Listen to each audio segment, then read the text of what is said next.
Assalamualaikum warahmatullahi wabarakatuh. Untuk pertemuan kali ini kita lanjut yang poin nomor 4, yaitu pengaruh peradaban Islam terhadap dunia barat. Jadi berkembangnya ilmu pengetahuan pada masa pemerintahan dinasti Abbasiyah itu berkembang sampai ke dunia barat, yaitu munculnya para ilmuwan-ilmuwan dari bangsa Eropa, dari daratan Eropa. Mereka banyak menerjemahkan buku-buku yang dari Islam itu diterjemahkan ke dalam bahasa barat, sehingga banyak ilmuwan dari negara barat yang juga mempelajari ilmu pengetahuan yang berkembang pada masa pemerintahan dinasti Abbasiyah.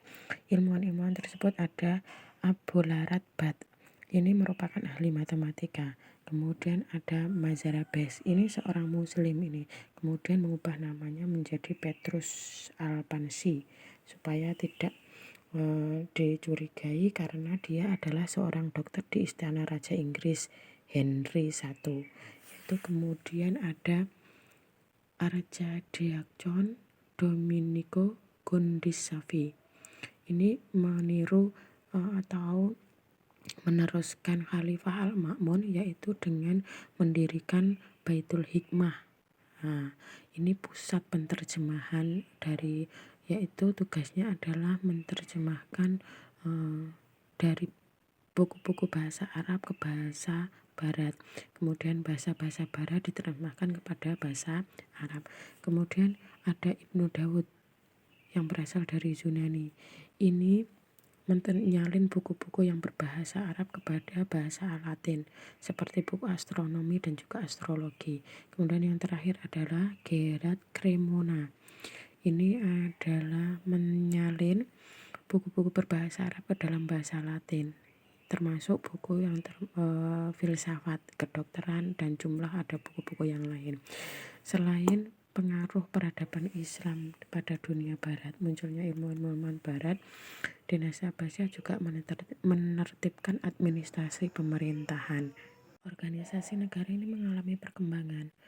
Ini ketika sampai kelas 7, SKI kelas 7 ini sudah ada pada masa pemerintahan dinasti Umayyah. Nah, ini masih ada ketika masa pemerintahan dinasti Abbasiyah mulai dikembangkan lagi. Ada Nizam Asyasi, Nizam Al-Idari, Nizam Alman, Al-Hab, Al-Qodai. Selain itu juga ada Rosail Diwan atau kementerian-kementerian, ada Al-Jun, Al-Kharaj. Ini semuanya sudah sama pelajari pada masa pemerintahan dinasti Umayyah dan yang masih ada sampai dinasti Abbasiyah yang sekarang. Baitul Mal pun juga masih ada. Ya, kalau Baitul Mal itu adalah pusat yang mengurusi perputaran keuangan negara. Pada masa pemerintahan Harun Ar-Rasyid, Baitul Mal ini ditugaskan menanggung semua keperluan narapidana atau yang ada di penjara, mulai dari makannya, penyediaan pakaian, dan lain sebagainya. Nah, itu ya. Kemudian perkembangan di bidang politik dan militer. Selain ilmu pengetahuan, pada masa pemerintahan dinasti Abbasiyah, pada bidang politik dan militer juga mengalami kemajuan. Pada bidang politik, periode pertama ini disebut juga dengan Persia pertama. Ini sudah Saman pelajari pada berdirinya dinasti Abbasiyah kemarin ya, bahwasanya pada periode pertama dinasti Abbasiyah itu dipengaruhi oleh negara Persia. Ini masa keemasan dinasti Abbasiyah mulai dari Abu Abbas As-Sofah sampai tapi ketika masa pemerintahan Harun Ar-Rasyid ini mulai mengalami sedikit kemunduran karena adanya perang saudara antara Al-Amin dan juga Al-Ma'mun. Pada periode kedua ini disebut juga dengan periode Turki pertama karena banyak dipengaruhi oleh bangsa-bangsa Turki ya. Periode ketiga ini juga dipengaruhi oleh Persia kedua ya. Kalau periode pertama ini Persia pertama, kalau periode ketiga ini Persia kedua ya. Ini dipengaruhi oleh bangsa Persia. Semua golongan bangsa Persia berperan penting dalam pemerintahan dinasti Abbasiyah. Ada dinasti Buayyah ya. Pada periode keempat disebut juga dengan periode Turki kedua.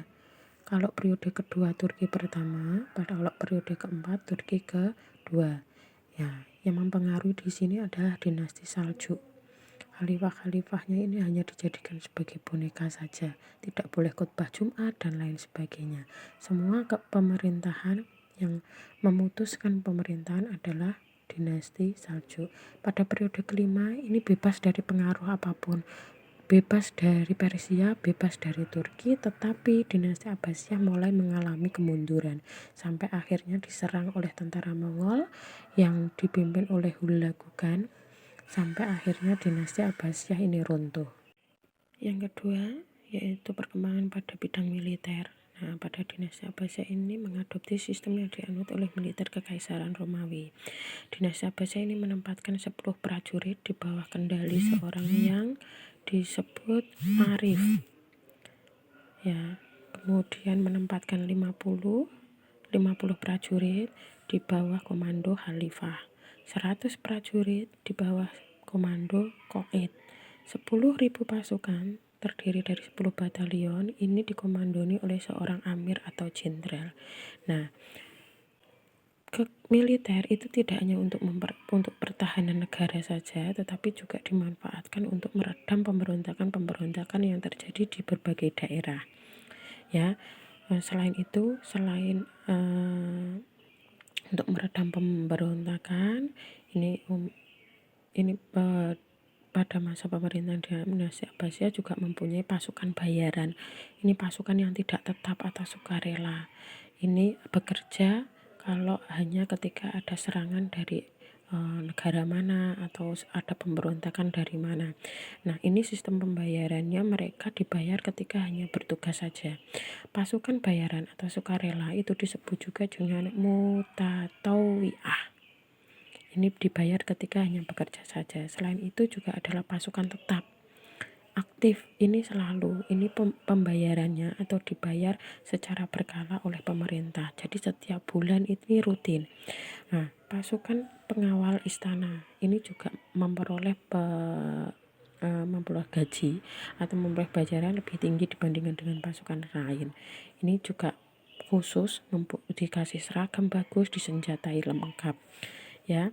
Kemudian selain itu pemerintahan dinasti Abbasiyah juga mempunyai pasukan reguler yang terdiri dari pasukan infanteri atau harbiah, disenjatai tombak, pedang, Persia. Ada pasukan panah juga dan kavaleri. Ini bersenjatakan tombak panjang dan juga kapak. Selain itu mereka juga dikenakan pelindung kepala dan dada. Nah, ini perkembangan di bidang militer, di bidang politik, kemudian penertiban administrasi pemerintahan, dan juga pengaruh peradaban Islam terhadap dunia barat. Untuk poin yang lainnya kita sampai ketemu nanti minggu depan ya.